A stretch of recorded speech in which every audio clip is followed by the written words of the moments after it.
Greetings and welcome to Nubian Queen Talk Show. I am your host, Queen Yolanda Mitchell, and I am thrilled to announce a fantastic opportunity for you to advertise on our program. You can choose either a commercial lasting no longer than a minute or a voiceover in a flyer. Numerous advertisement options are available, and we encourage you to reach out to us via email at nubianqueenmove@gmail.com. That is Nubian, N-E-W-B-E-I-N-G. queenmove@gmail.com. For more information, please take notes of our email address at nubianqueenmove@gmail.com, and we will send you information as soon as possible. We offer you the opportunity to promote your business, upcoming event, ministry, birthday shout out, anniversary appreciation shout out, or any other message you like to get out there. We are excited to work with you to create an effective marketing strategy for you, your brand, and your event at Nubian Queen Talk Show. Greetings and welcome to Nubian Queen Talk Show. I am your host, Queen Yolanda Mitchell, and I am thrilled to announce a fantastic opportunity for you to Greetings and welcome to Nubian Queen Talk Show. I am your host.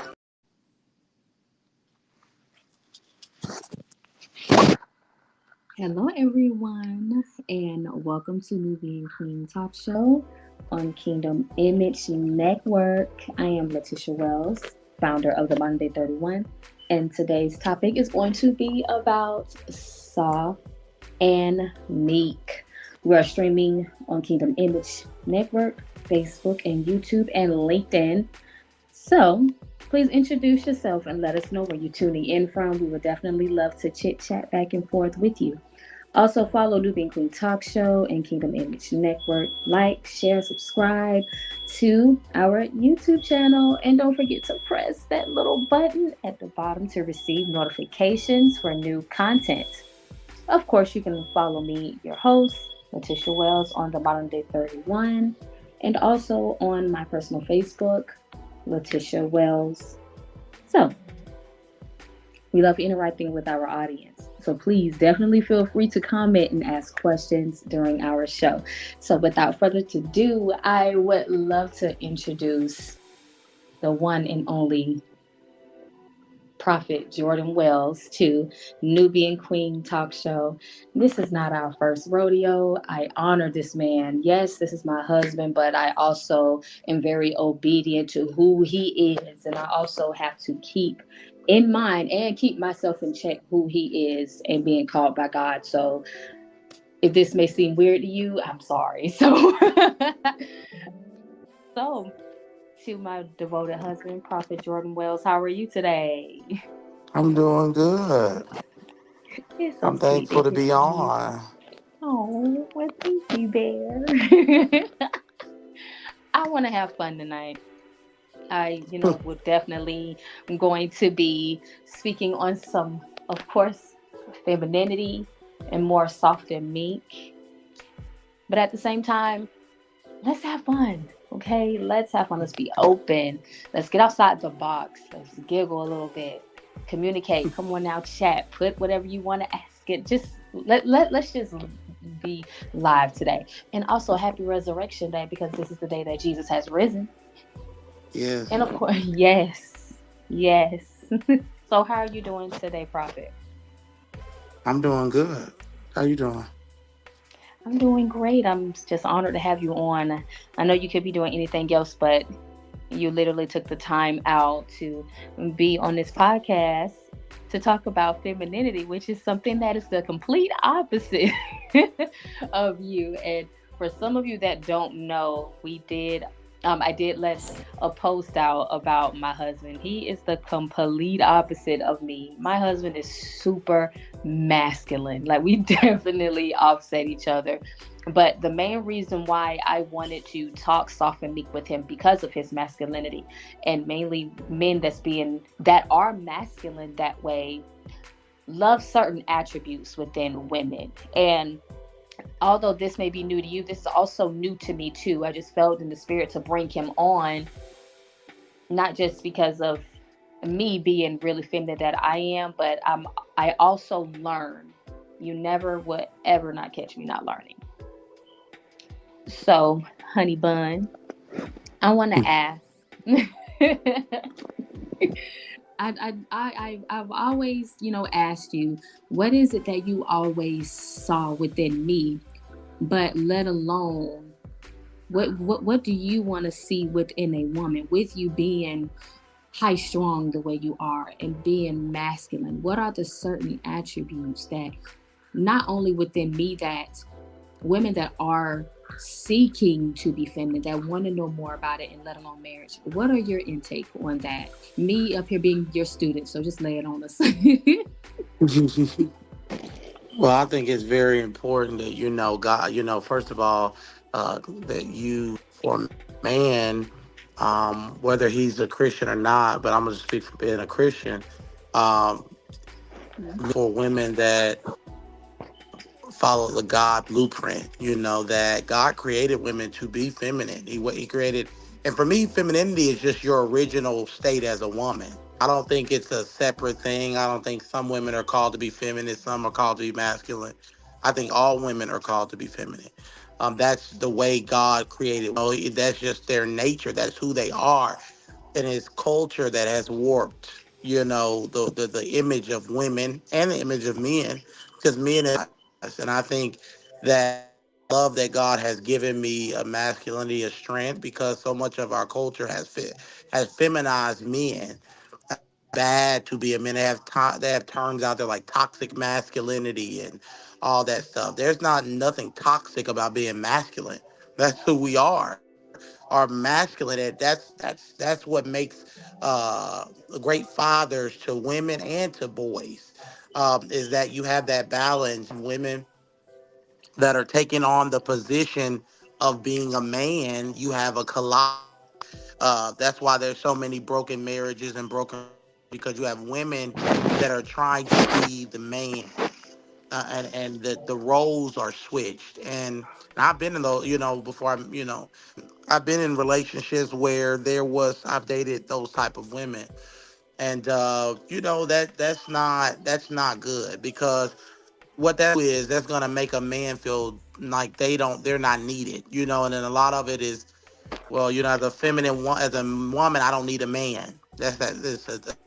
Talk about that. Let's we talk about the feminist movement and how that has destroyed women, because it's created from men, and it's also destroyed the nature of femininity. Like, women, it's a bad thing to be a woman that likes pink. It's a bad thing to be a woman that believes that a man should open doors, or that a man should protect them. I don't need a man. And I know a lot of women that take pride in that, and I think single, or they're going to have very hard time in their relationship. Men want to be able to lead. And I just tell you, men want to feel like they're your Superman. Every be that Clark Kent. I love Superman reference. Clark Kent, Lois Lane. He saved Lois. Yeah. Every man has that in them. Feel like they're saved, and even if you don't feel like they saved you, at least letting them feel like, without you, I couldn't do this. I need you. No man wants to feel like he's an accessory to a woman. Like, I got you here, but I don't really need you. But if I do need you, maybe I need your, because the culture is very good on that. But I don't need a man. I don't need a man in my life. I'm good. I'm a strong, independent woman. That is not God's way. And I think if we keep doing that, you're going to see the single race rise, and you're going to see a lot more fatherless homes, and men that go off looking for just staying single. And I think when you become a feminine woman and you stay in that role, I think you become irresistible to men. Wow. I definitely love that. That is definitely a wow moment right there. That wasn't even a piece of cake. That was the whole cake with no ice cream.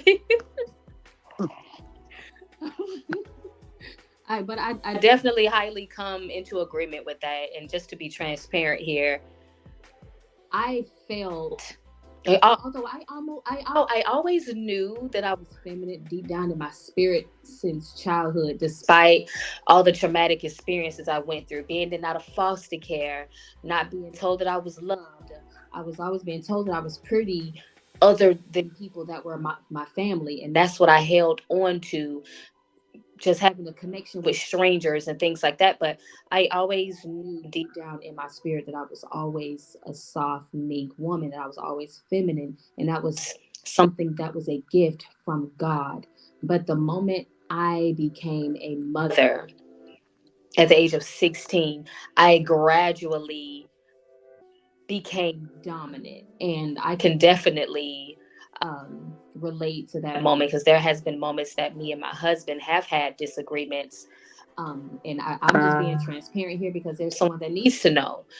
There's someone that literally is a woman, feminine on the outside, but on the inside, very dominant, very controlling.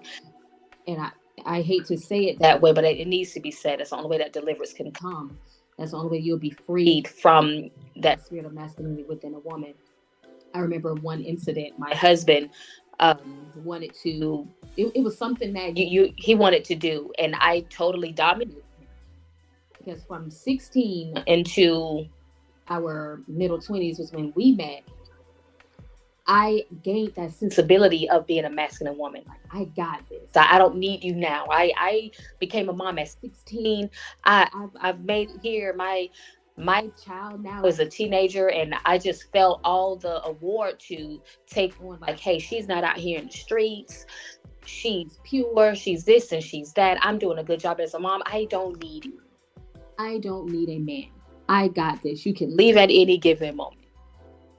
Not knowing that I was acting out of ignorance. That was nothing intelligent of me to even think that I don't need a man, because honey, I do. Okay. I need my husband, because there are some things that he can teach me. For those of you that don't know, I have three girls, and mainly with baby girls need a father figure. And although in beginning of our relationship, we weren't even married at this time, when I struggled with giving him control. Because I used to always think, you know what? He's just coming in the picture. I need to show him that I got this. I've been independent for this long. But it also contradicted the fact that I'm up here praying and asking God to give me a husband. But there I was, putting up my wall in between me and my husband, with this dominant trait that just manifested the moment that I got into a relationship. And God literally had to convict me of that. Like, hold on, wait a minute. You asked me to give you a husband of godly attributes. I gave you one of my finest, and here you are, basically having this mindset that you really don't need him. So what did I just do?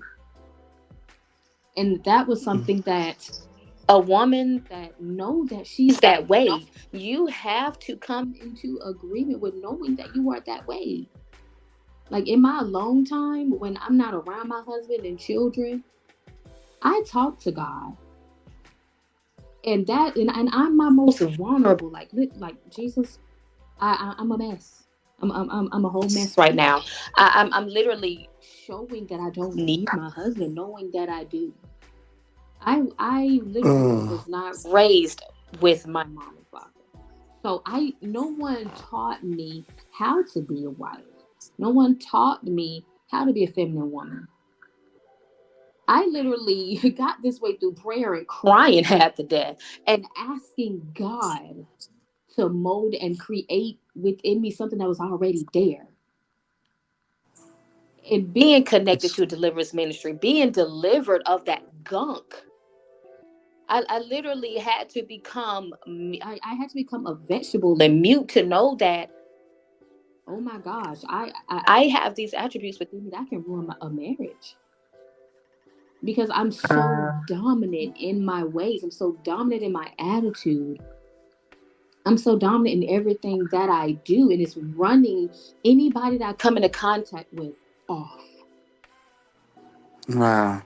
And the definition of Meek is really a friendly, warm, forbearing, patient, kind, and gentle. If we even want to get onto that topic of being meek, and a lot of women, I hate to say, do not have these on the inside of them, especially when it comes to contact with someone else. Now, And I just literally want to just thank my husband for even sticking it out, because it is hard being married to someone with children, especially a single mom. Because unfortunately, we at times there it was and is a moment in our lives we can pick that spirit back up and be like, you know what, I got this. You know what, I didn't need you to begin with, and I'm going to continue to have this because we can get divorced any moment now. That's what the devil want you to think. yeah, that's so good. She asked, I wanted to answer this question she asked, what do you call a strong man? And I wanted to answer that because um, for me, a strong man is not necessary, is a man that loves God, first of all. Oh yes. Because Oh yeah. if a man don't love God, he can't love you. And if I wasn't in God, I wouldn't be the man I am to my wife. I wasn't in God, and I dated before, and I had long relationships, and I was horrible. I was very selfish. I was going off. I was acting crazy. I was, What bear? I was acting up. I was, cheater and all those things. And so you have to realize that if you're, and the problem with a lot of women, especially dominant women, you have to understand is you're attracted. A lot of women are attracted to the wrong man. And there's something on the inside of you. There's this person I was mentoring a while back, and it was this young girl, and she had got saved. But on the inside of her, something was still attracted to these bad men, and she wasn't attracted to good men. She considered men like me nerdy. She wasn't attracted to men like that. You have to, and that's why I always tell people when you're dating, it's not always good to go based off what you're attracted to, because sometimes our attractions are demonic. Like Oh yeah. our attractions are carnal and worldly, and Come so on.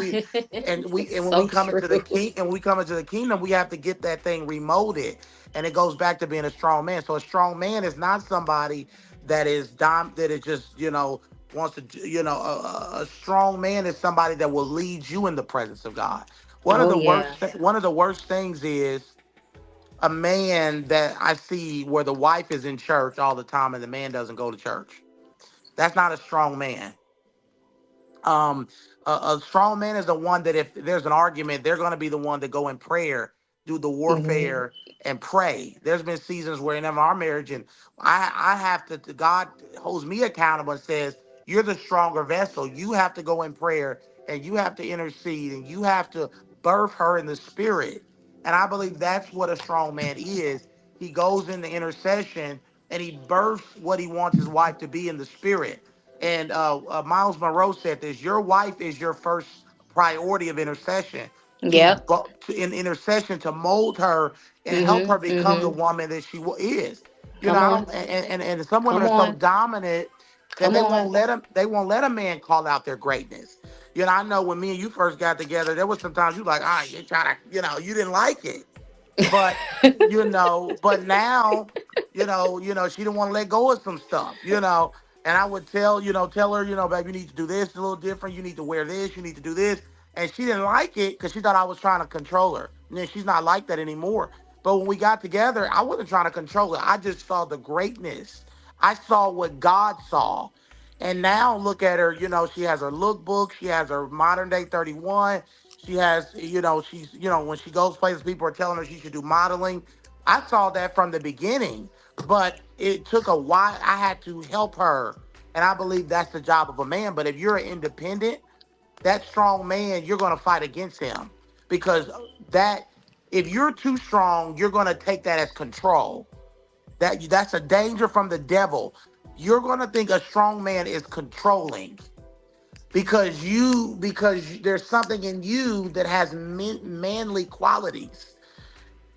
Women are supposed to be submissive. That doesn't mean that he tells you everything to do. That means that that he's able to speak into you and pull out in you what God has originally created you to be. And you're going to do the same to him, because a real woman of God is able to help their man get to that next level.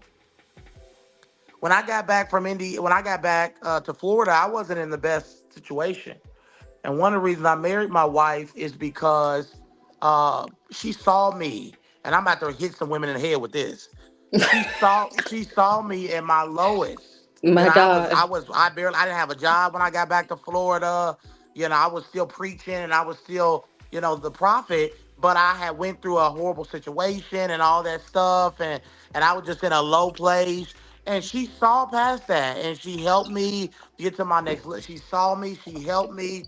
Um, even though I was at that place, most women would have been attracted to me at that point because I wasn't. And I said a lot of women this day, we're looking for men with money. We're looking for men that are already established. But My God. some of you got to get a man and build with him. All of y'all, a Jesus. lot of y'all, a lot of these women want Mm. these men that are already like I have pastor friends that are at the top level making six figures. But when their wives met them, they were not there. Do you get what I'm saying? There was a famous pastor that was just talking on a podcast with his wife, and she said all everybody now wants her husband now, but they wasn't with him when he had no car. Come on, Jesus. They wasn't with him when he had no car and no job. And My so God, that's my where a God, lot of my woman God. is. The Proverbs 31 woman, the Bible says, knows how to build her house. And Yes, so yes, real, yes. and so real Proverbs women, and one of the questions that was asked, what is the attributes of a wife of a feminine woman? I believe one of the attributes of a feminine woman is that a real feminine woman knows how to build her house. She knows how to see a man that maybe your man. Lord I'm not saying you Jesus. date a bum, but you see the potential of God on him. You see that he loves the Lord. You Come see that on. he has a vision in place. He might not be at his vision now, but maybe he Come got a on. vision. I'm gonna Come start this on. business. He's working toward it. Come on. And Come maybe he's not on. making six figures right away. Maybe he's only Come making on. 35, 40,000. Maybe you have to get a job right now. But that man, when he gets to that next level, he's gonna spoil you. And I'm Mm, not mm, able mm, to mm. spoil my wife like I want to now, but I'm in a better place now than I was. So we go on trips all the time. We were traveling around the world. I was able to help her, and we were able to just go on a great TV show, and I was able to take her along with me. When that man gets to that next level, he's going to reward you. And so you have to be there. Now I have a friend that did that with his wife. His wife was with him. He didn't know nothing. When he had nothing, he was broke. He was busted. He was disgusted. But now that he's making six figures and he's pastoring, his wife can get anything he wants. She wants. A lot of women want that before they're willing to put in the work. Mm, And, mm, mm, and mm. you have to put in the work to your husband. You have to put in the work. And so, yeah, I hope that kind of answered both of the questions. Yeah, we were on the Dr. Phil show, and I was able to talk to them and ask, and they asked me, was I married? And I was able to bring my wife on, and it was a great experience. And they were talking about how much of a model she looked like when y'all see the show. I mean, they put her in this nice outfit. We were looking good, on that show. And it was amazing to get to help her get to that next level. So, but you got to be willing to submit. You got to be willing to listen. You got to be willing to do the hard work on yourself, And I remember one time we were arguing, and this was when we were dating. And one thing really broke my heart is when we were dating, my wife was crying because we had gotten an argument. And one thing I was always admired about her was even though she would mess up and maybe she would go off, and she would always come back and be humble. And we talk about Meek. She would always come back and be humble and apologize and say, I'm sorry. But this one time she came back and said, I just don't know how to do this. And and that really touched my heart and said, I want to work with her. I want to help her get to this next level because she wants to change. She wants to be better. And so I don't know when the Dr. Phil interview comes. I think it's next this month, either this month or it's sometime in April. They don't tell us. They'll let us know. But Yeah, we'll make they'll let sure us to, know. yeah, we'll just keep following us on Facebook. I'm a Jordan Wells on Facebook. She's LaTisha Wells on Facebook. She also has the Modern Day 31 on Facebook. And then we'll be sharing when it comes out. But a marriage was a big part of that. We talked about on Dr. Phil our family structure, And we talked about some economical issues and different things like that. And but it was still nice to get to talk of our family and our children on live television, and how our faith was a big part of how we got through a lot of things. And so yeah, I hope that you, baby, I'm sorry to take up so much time, but you can go. And no, no, you are definitely okay. As I mentioned, I'm always a student. Honestly, I mean, you may be everybody else prophet too. My prophet too. My prophet bear. Lord. I'm sorry, but man, there was so much points to pull from. Once again, you just took the whole cake. You just put the candles on the cake, lit it up, and blew it out yourself. Oh my gosh. If y'all didn't take that revelation, then there is a replay. There is definitely a replay.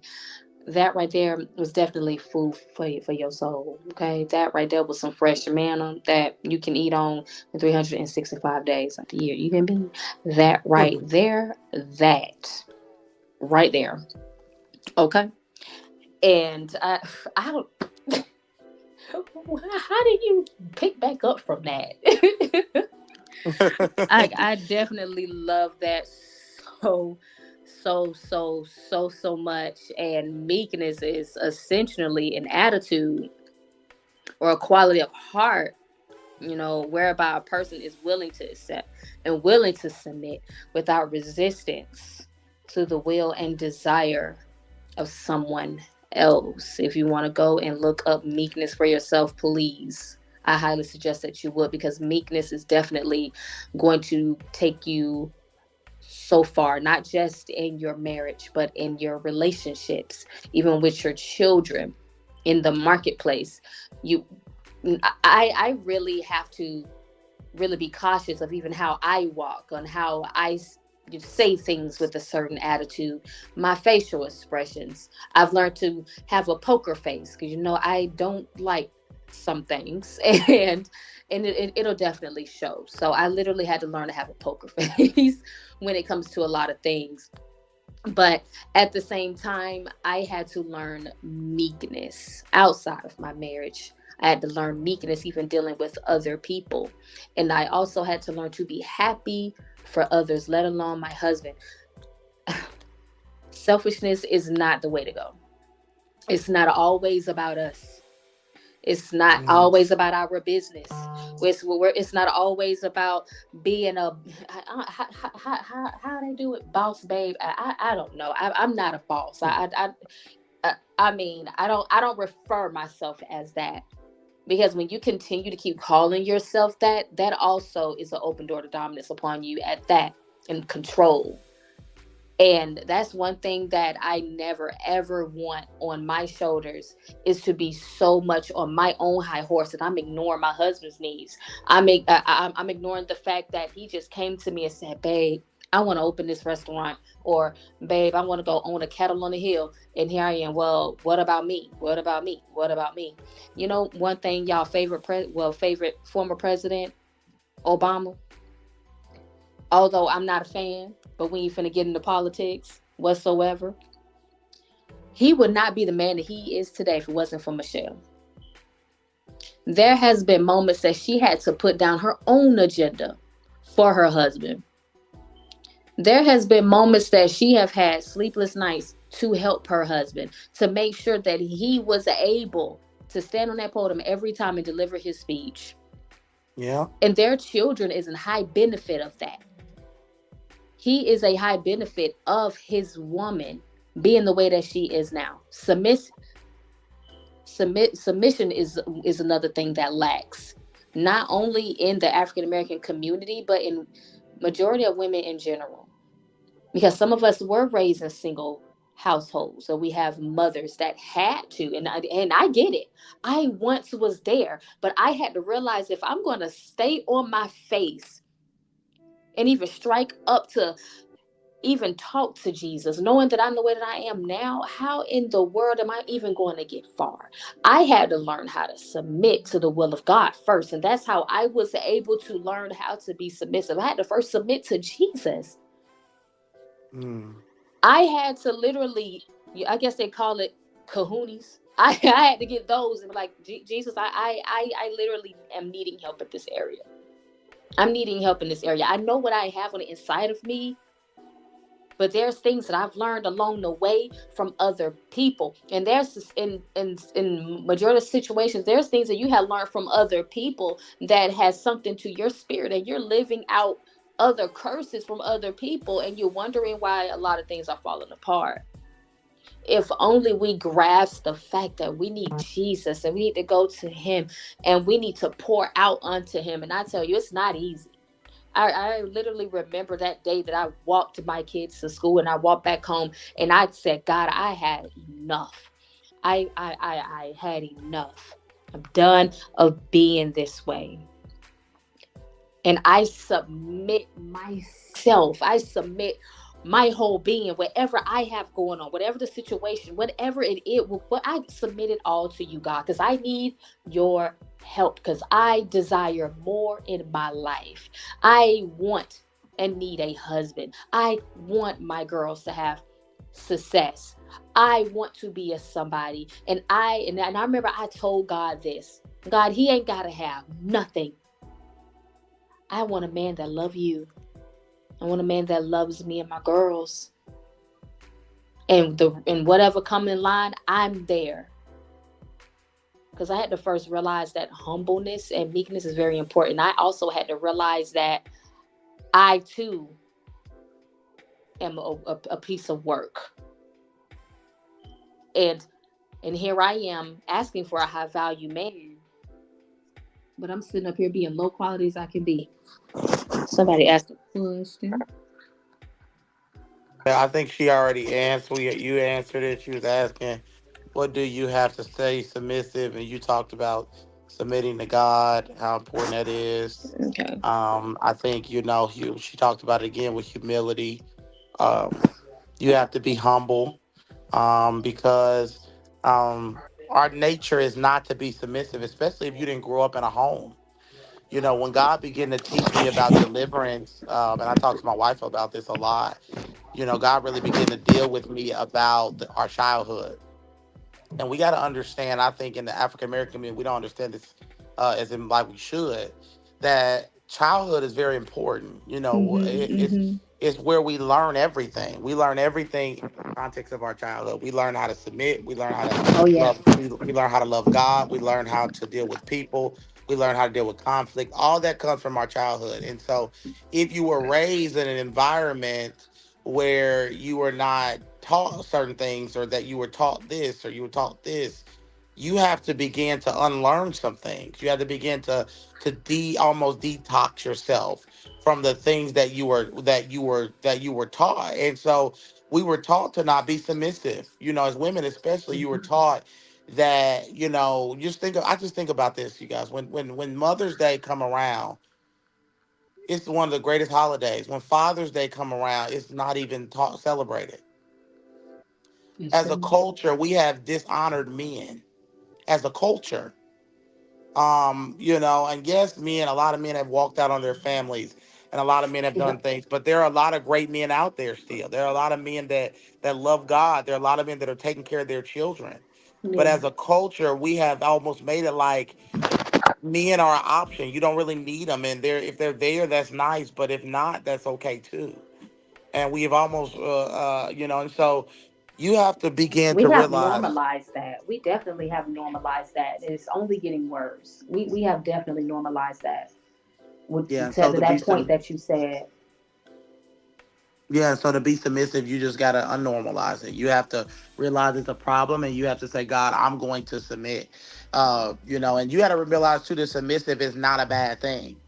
No, I think it's a lot of not. people feel like being submissive, and this is one thing that people gotta get delivered of. They think submissive is being controlled. And that's what it is. Like, you're weak. It's a weak position.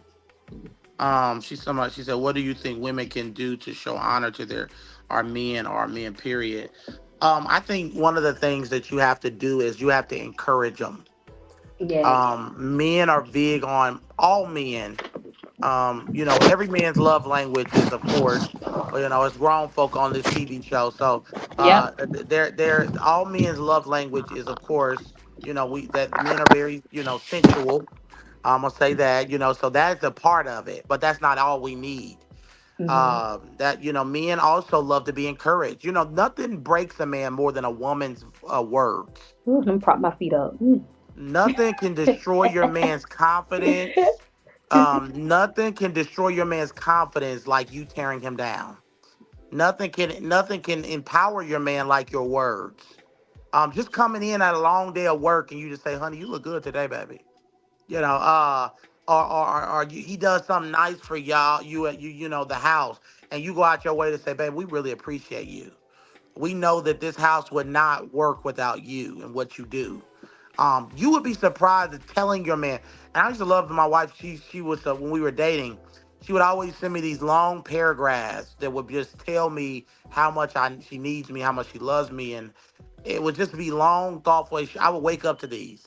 That really did a lot. And so even when we were arguing and we would have these moments where that wouldn't be as good in the beginning, it would still pull me. It still made me love her that she would say those things.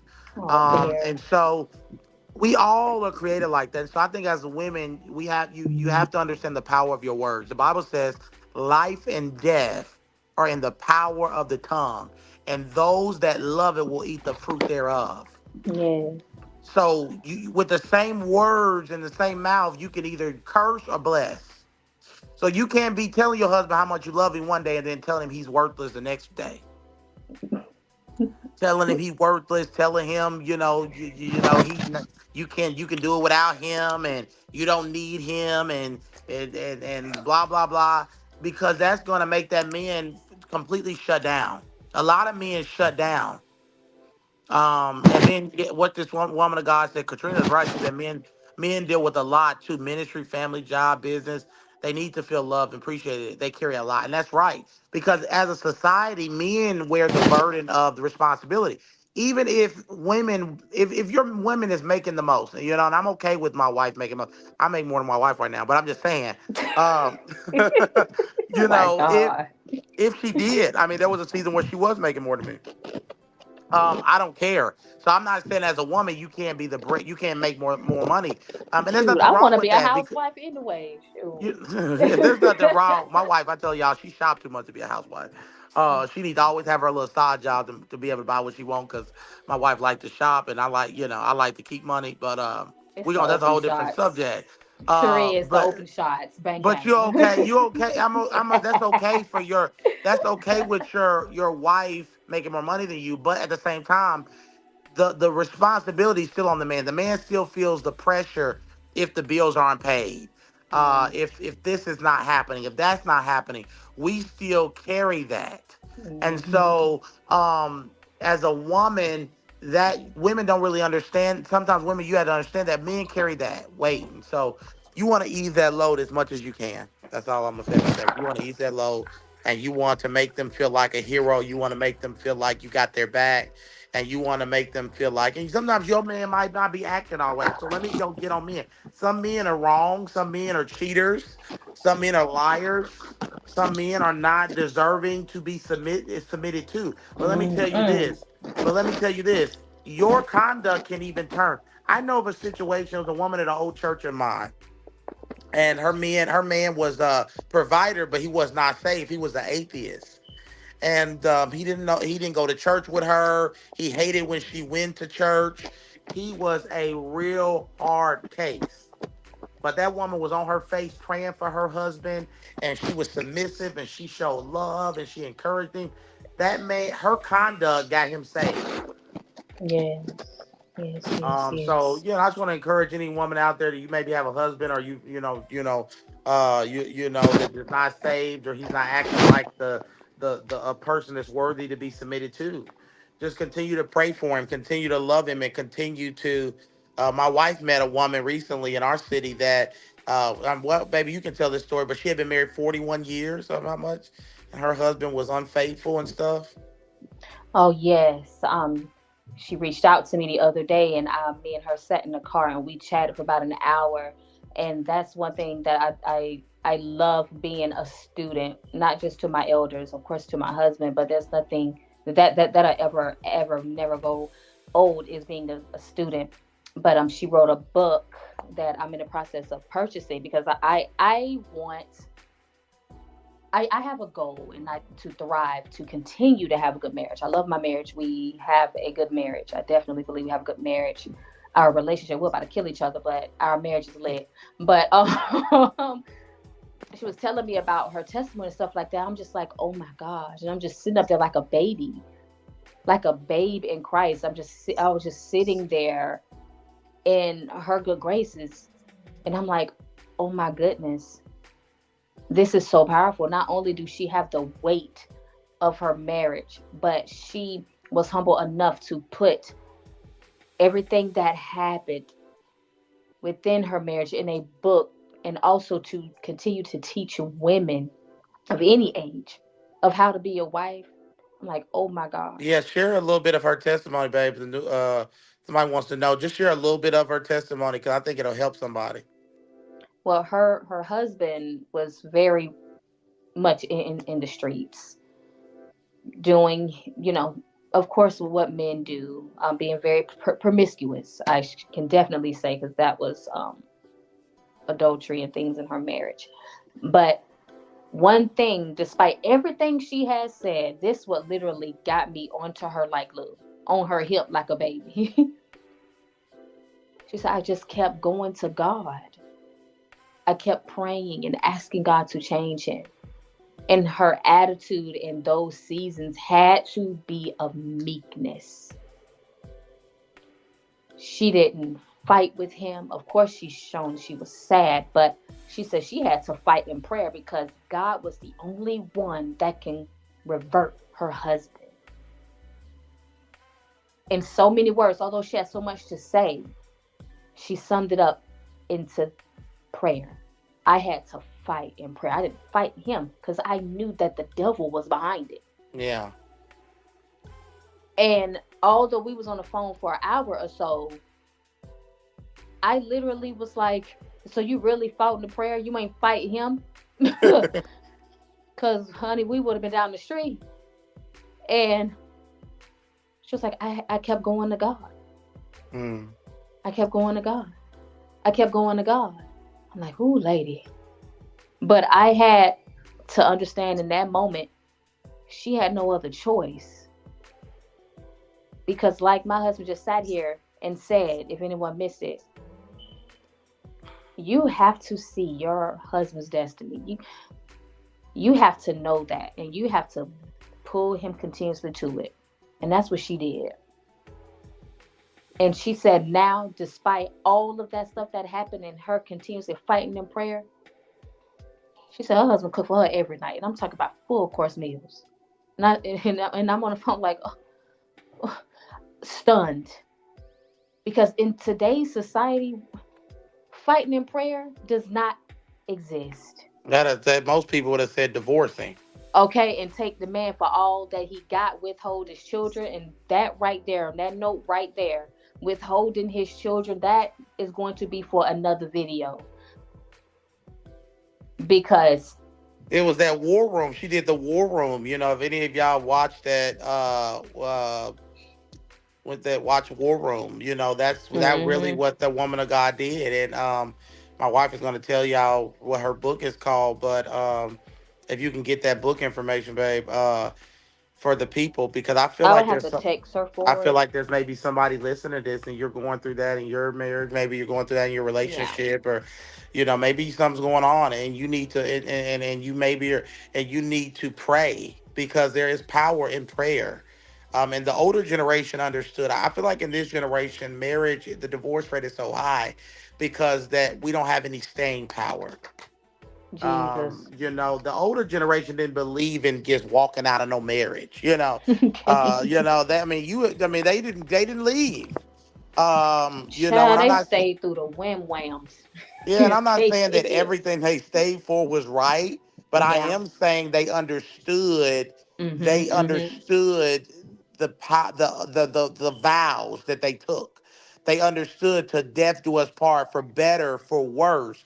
And I always tell my wife, we say for better, but we really don't mean for better. We mean for we don't mean for worse. We mean for better. We okay with the better, but when it gets worse, we really Are want you there? we flake out. Mm-hmm.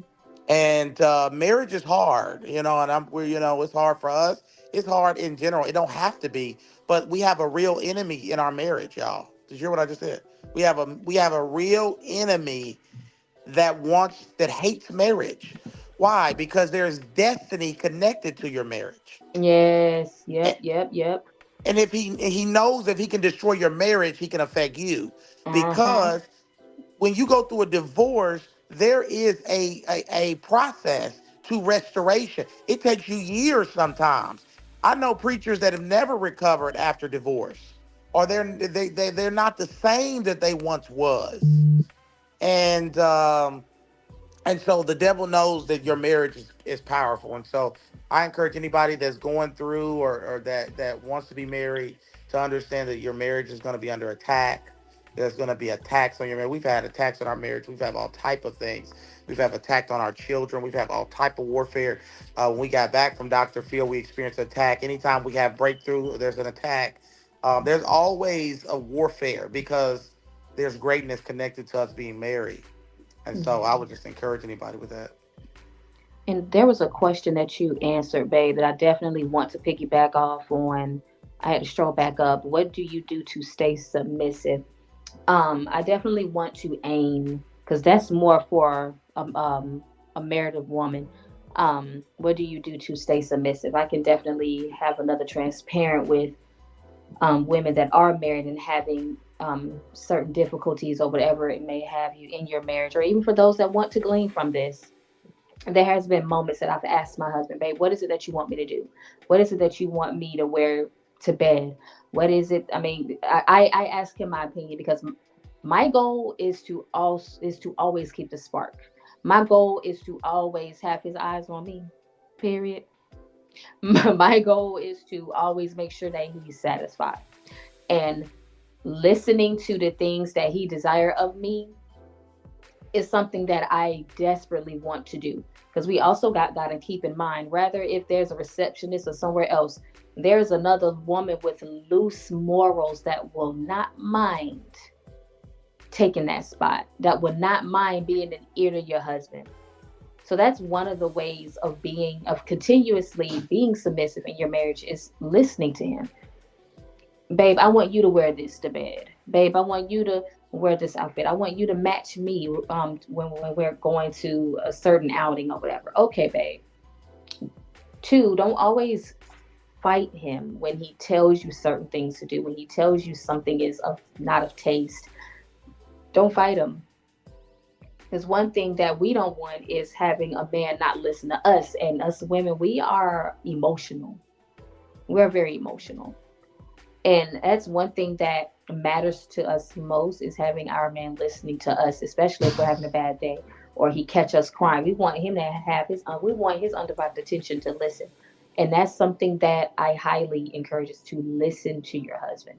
Ask him what he wants. If he wants sex, what, 3 times out the week, give it to him, because we don't technically know what our husbands are dealing with on the outside. Just know that the world is on his shoulders, and if he wants to come home and jump on you, be prepared to get jumped on. Baby, I Because got to answer this. She said, "Do you believe in therapy for your marriage?" Do we believe in yes, therapy? yes, okay, we believe in therapy. We just got a new therapist. Sure do, and we We give him just the got off a business. We just got off a therapy session. What was that? A few days ago. Yep, and So we gave him the business. So I believe in therapy, even if you're doing have a good marriage. I believe. I actually was a couple me and my wife look up to. We have marriage idols and marriage mentors. I believe in that. You should have somebody that you look at their marriage and say, I want that. You know that there should be somebody that you're aiming towards. I'm not just talking about Jesus, because Jesus wasn't married. I'm talking about, you need people that you can see that it's possible to have. Yes, And we came from leaders that we're not there anymore, but we came from leaders where the church we were at. We came from leaders that had a beautiful marriage, beautiful marriage. beautiful, best marriage I've ever seen. And so Mm-hmm. that has always, their marriage inspired me that there's possible to have a good marriage, because in our Mm-hmm. culture everybody's getting divorced. We just saw recently Megan Good left her husband. My The husband's a culture, pastor. the marriage is under attack. And so yes, we believe in therapy, and we told our Mm-hmm. therapist, and Uh-huh. as African Americans, we kind of, in the culture of African American culture, we're kind of, therapy is kind of looked at only for crazy people.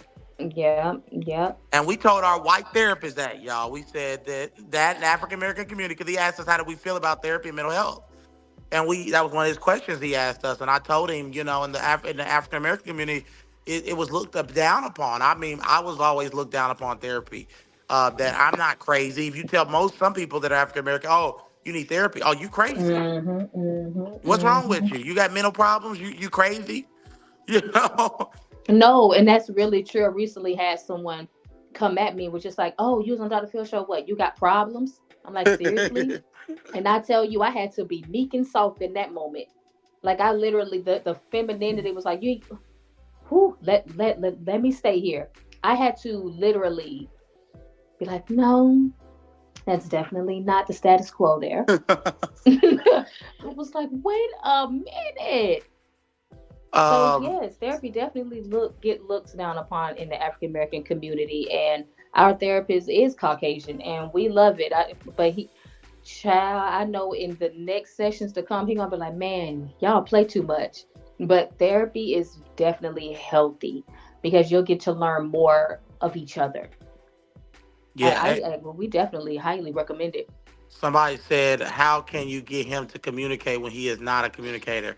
Um, that is. A lot of men aren't communicators because a lot of men are not in touch with their emotional side, and that also comes from not being in a loving environment. A lot of men were not Mhm. raised, because what we teach men is to not share your emotions. Mhm. Mhm. From the moment when you're a boy and you cry, shut up. We got these That's so hard true. parents. We got these masculine mothers and fathers. Shut up, don't cry. You know. And so That's by so the true. time that we get older, we're not really, men are conditioned to shut up and to keep in how Yeah. they feel. Yeah. So as Yeah. a wife, you have to not nag your husband. Mhm. That's the Yeah. most important thing, because sometimes you're nagging him and you feel like you're trying to get him to communicate. But Yeah. men don't communicate the way you want them to. Sometimes you got to do stuff he like to get him to communicate. Mhm. Yep. You gotta Cook, listen. yeah, cook your husband a meal and watch sports with him. Find out what he likes. My wife does that all the time. My wife, she don't like the movies, y'all. I can't. Oh my gosh! She's not, Please. she's a homebody. She does not like going to movies. But for me, she goes she goes to the movies every Tuesday with me because I love it, and we bond over the movies. Even though she doesn't like it, she knows that it is connecting to us, and so some of y'all gotta do that. Y'all gotta, babe, where do you Mhm. want to go? Maybe your husband want to go to Buffalo Wild Wings and watch the sports game. You might not could stand sports, but go there with him, and while he's having fun, Yeah. looking at the game, get in a conversation. Mhm. Sometimes we want to have those conversations when it's not the right time. So Yeah. our husband will come in from a long day of work, and maybe the dishes, and we're nagging him about the dishes. We nagging him about this. We nagging him about this, and then we want him to talk. You know, sometimes you need to do, after you done, romance in the bedroom. That's a great time to talk. You know, Okay. when he's got his guard down, baby. Can we talk real quick? Can we just have a conversation? You gotta pick your battles and win the best time to get your man to talk, and just help him feel like, babe, I know that you're not a talker. I know that you don't like to share your emotions, but you got to help him to learn how to communicate with you. You know. You got, you know, I'm sorry. or even, even before y'all do the grown up, maybe talk to him then, Making love, have sex. baby, we trying to be clean, honey. But you gotta not nag your husband. I know a lot of women will tell me. I had a woman for counseling, because I do counseling. I do counseling sessions, every week. I do counseling sessions on Fridays, Saturdays, and because I have a degree, I have a bachelor's degree in biblical counseling, so I'm a biblical counselor. And so one of the ladies reached out to me, and she was telling me her husband won't talk to her. But when I asked her why I'm he won't trying, talk, y'all. when I asked her why he won't talk, she told me what she was saying to her husband. She was belittling her husband and then wondering why he won't talk to her. She was tearing him down and name calling, and she put her hands on him. And then she's like, "Well, why wouldn't he talk to me? Of course he's not going to talk to you." you know, I mean, at that point, he wants to fight you. So Okay. he's not you. Your man's not going to talk to you because you're all up in his face. Y'all got to realize, as a man, m- you know, women, you have a freedom to say stuff to your man that if you were a man, you would be hitting the jaw. Get what I'm saying?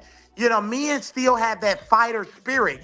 That they when they were in the streets or when they were out in the world, if a man came up and said certain things to them, there would be fights that take place. Now, you as a woman, they can't put their a good man would never put his hands on you. But you can't tempt him and attack him and put your hands on him and call him out of his name and then expect him to want to talk to you. He's not gonna do it. Yeah. So it's not gonna work. He's gonna shut down. He's never gonna talk to you. He's not gonna want to hear what you have to say either. And so just wait till cool heads. Wait till y'all both bonding. Wait till y'all having a nice movie night or something, and then try to communicate. But don't talk to him after you done got in his face and you know and where you think you going and no. Yeah, Yolanda, she said don't hit him.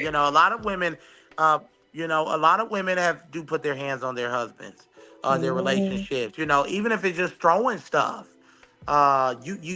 You might not hit him, but some women throw stuff when they get upset, or they push stuff down, or that's a form of aggression that men almost like feel like they're being challenged in some way. Yeah. Getting all up in their face, pulling all on their clothes. Um, you don't want to do that stuff. You're a woman. That's not feminine. That's masculine. You're being a man in that moment, and so don't do it. Just don't do it. If they're making you that mad, you need to walk out the house. Look, Katrina said women can be abusive to men. That's true. But in our culture, we don't look at that as abuse. You get what I'm saying? So a woman could call a man a cuss word, because I know women that are Christians that have cussed out their husband. So if a woman cusses out a man and calls him out her name, puts her hands on him, they just look at that as like she's just mad. But if a man does the same thing to a woman, that's abuse. That's a double standard, and we shouldn't do that. I'm done, baby. Cause we have 58 minutes. we wanna get- This man here, the prophet.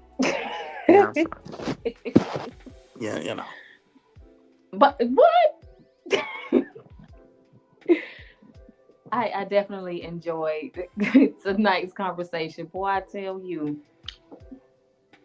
See, with your masculine self, you just came in here and just aced that, didn't you? All right now. All right now. All right, Prophet Wells. Okay. Okay. But I definitely want to add this one piece, especially for us ladies. We can do this. Our background doesn't matter. Being a single mother doesn't matter. Being in other abusive relationships, that no longer matters because our pain has been transformed into beauty. And we have been God have literally created us from a canvas of masterpiece. And I saw a comment. Let me stroll back up to it. I think I lost it. I think it was Katrina wanting, marriage one day. And we just thank you for even tuning in, Katrina. We do, because you're taking the right step. I don't know your background, but you're taking the right step in wanting to be acknowledged about marriage. What is it that I need to do? What are the signs to look for? What is it that I'm doing that could possibly hinder my marriage, or even before I get married? So you're taking the right step into even becoming acknowledged about being married. And that right there alone is instilling meekness and humbleness in your heart. And I'm just blown away. Tonight was definitely needed. Definitely needed, because we have been pulled in different directions, and what to do, how to be a woman, how to not be so independently when it comes to wanting to be married, or even in our relationships. We now know that there is a God. We now know that the blood of Jesus purifies. And Prophet Wells, I just thank you for even tuning in on tonight. I highly appreciate you. I learned so much of you each day, and I can definitely say you were amazing on tonight. For you to be masculine the way you are, this man hate pink. I got pink hangers, and I tell you, he don't even want them. He want them in the trash. But for him to have sat here and endured such a feminine topic, I am so proud of you. I I I literally am. I'm in awe. I really am in awe. And being married to you is an honor. And being married to you, honestly, is a privilege from God, because it is something that I prayed for. You are someone that I prayed for when I knew that, like Katrina, I wanted to be married. And although it took 3 years of me getting it right, I I know that I have my Boaz, and this marriage is ordained from God. And I can't thank you enough for even just for being here. And I thank love you too, baby. Proud of so, you as well. oh, Bear, I love you. But that concludes our night. Man, we done had a lot of fun on here. We had a lot of fun. But if you guys want to connect to the Prophet Jordan Wells, he has his personal Facebook, Jordan Wells, and his ministry, the Joel 2 Generation, as well, where he gets more hands on with people. He specializes also in deliverance and counseling himself, and it's phenomenal. And of course, I have my personal as well, LaTisha Wells, and my ministry, the Modern Day 31, where I specialize in femininity and healing in marriage, singles, and women of age, any age, and family. So that's what we do, and we join together on that as well. And we just want to thank you all for tuning in to the Nubian Queen talk show on tonight. And you and please share on your social medias, inform someone else, and be encouraged. And as always, stay feminine.